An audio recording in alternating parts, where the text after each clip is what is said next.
Alright, now I've had the Sammy, the Galaxy S3, for a little while now, long enough to sort of give you a bit more information about it and the things I've come across, things I've found, and this will contain good things and bad things. And a quick note there, I've actually got this the Samsung case that replaces the back cover and has this plasticky cardboardy sheen thing with a nice smooth inside, which I find protects it a little bit and it stops the lens protruding as much, and you've still got the original back cover to put over if you ever take this off or for whatever reason want to sell it and stuff. So yeah, I've got a case for it now. And I've found, I've given it a fair thrashing now, and my initial thoughts are still the same. I really like it, it's really good. A couple of things I've picked up on since I've had it that might be interesting to you, is the speed the battery charges. Even though you get a good life out of it, it charges the battery really quickly. I find that the One X took quite a long time. You flatten the battery quite quickly, it took a long time to charge. This, I flattened it today after sort of one day 6 hours use of hammering it, and I actually found that I charged it up through the day. Within 2 or 3 hours I went back to it and it was full, 100% full, so it does charge the battery quite quick. But interestingly, if you use the phone as your sat nav, which I do, which is one of the main reasons I use I like the Android platform and I use it a lot, the Google Maps and navigation.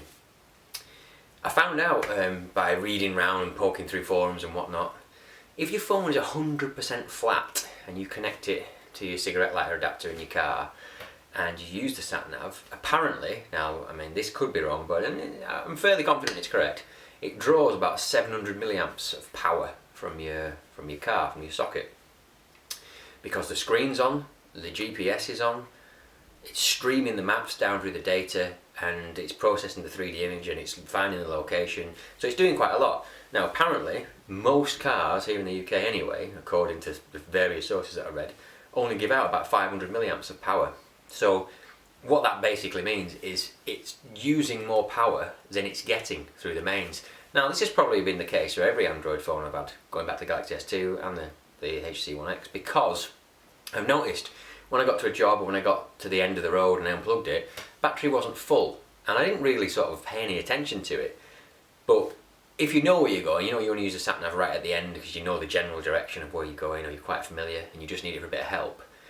If you have it turned off, it will charge up quite happily. But if you put the phone in and it's flat as a pancake and you expect it to charge when you get to the end it to be full, it's not going to be.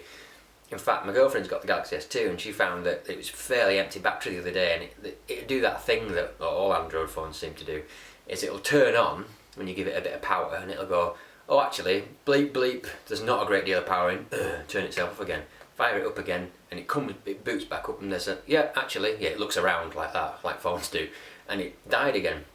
And this is what made me look into the fact that it was doing it, thinking there may be something wrong with it, but it's the car chargers in most cars. I've got a little Toyota Aygo, manly, I know, and my girlfriend's got the same car. It's just a bit of a coincidence, we don't copy each other or anything.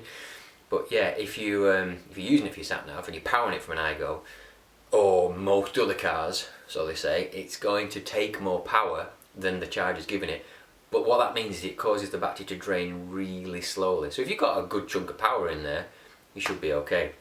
So yeah, the sat nav on this will, and again in all of the phones, from what I can work out anyway, I've not looked into it massively on other phones, but it'll take more power than is being fed to it from the car lighter adapter. Doesn't really stop you getting anywhere because the battery life's good anyway, and I've been in like a 5-hour journey last week and it maybe took like 10-20% off in total. You've still got enough power to do what you're going to do. And in my experience with the S3, when it's right at the bottom and I've got the mains in the car, it's enough to keep it alive. So whether that information is useful to you or not, or whether you know that I'm talking rubbish and you know better than that, then let me know obviously. If you know that your car does give out 700 milliamps or above, let me know, So yeah, I don't really have a great deal else to say other than it's exceeded my expectations. It's been going strong, it hasn't crashed, it hasn't reset like the One X did, it's not crapped out on me or annoyed me in any way. I have replaced the keyboard, I did that video the other day saying the negative points about it. I did replace the keyboard with the Swift Key 3, which is currently, this week only, I think, is half price. You can get a trial which allows you to run it for a month, and then if you want to, you can buy the full version, which I did, which is about £1.50 this week. Normally it's twice that, but it's definitely good. I mean, I'll do a separate review for it as well. So I've taken away one of the issues that I had, and the other issue of transferring the footage across to the phone, from the phone to the Mac, and then uploading it, and it does funny things with the compression. I haven't worried about that because if I do like vlogs and crap from this, I just upload them directly, so that doesn't affect it. Change the keyboard, and there was three things I didn't like, or that sort of came across that were issues, and I can't remember the third one, so it can't have been that big a thing. I mean, someone was sort of on the bottom of the video going, oh, you know, you're lying, and just giving me all kinds. If you look at the bottom of that video, there's someone giving me all kinds of abuse for, like, basically thinking that, oh yeah, he's come on here and he thinks he has to make up for the fact that he was slagging. I mean, I can't be bothered going on about it, but generally, yeah, those are the sort of niggles. And yeah, they weren't really massive annoyances. I had to really think and focus to try and get them out there. So yeah, I thought that was quite an interesting point about the mains, the power in the car, and the fact that the battery life is good, but it charges very, very quickly.